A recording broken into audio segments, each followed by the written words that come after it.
Good evening.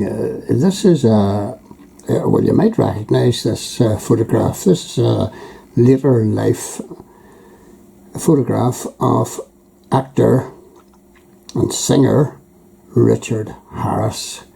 Born 1930, died at 72 in 2002.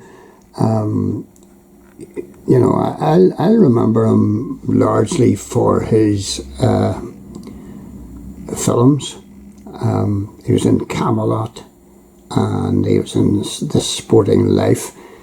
One particular favourite of mine was he was an English aristocrat captured by the Sioux in A Man Called Horse.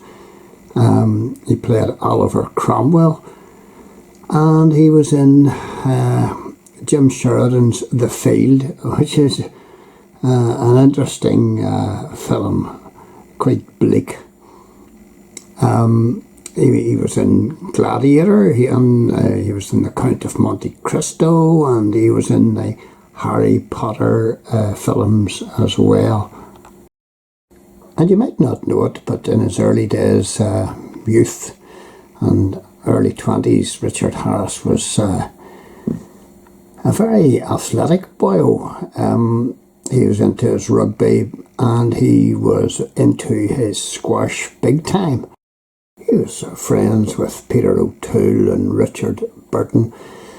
Marlon Brando crossed his paths, and Trevor Howard, and later on all the stars of the Harry Potter franchise, and then there was Russell Crowe. He was renowned as a bit of a hellraiser. At times he got absolutely drunk as a skunk, as they say. But my friend Chris from Bempton Bridlington is going to tell you a wee anecdote about Richard Harris that very few people would know about. And it's to do with cars. So over to you, Chris.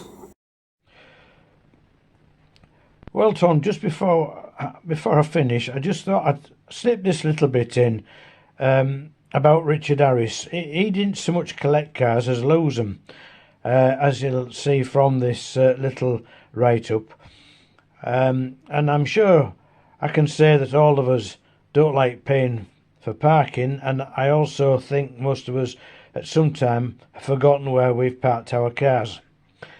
I lost mine at Manchester Airport a number of years ago, much to the annoyance of my late mother, who I was picking up, and it was an hour or so before I found it. But this little story from 2003 beats the lot.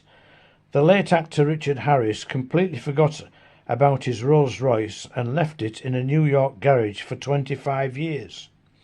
His amazing oversight came to light after his widow Elizabeth received a bill for £329,000. Apparently, Harris had received the rolls as part of his payment for the film in The Heroes of Telemark in 1965. And he simply packed it up. So the rolls spent the next few decades racking up a £250 a week in parking tariffs, resulting in Elizabeth having to pay up.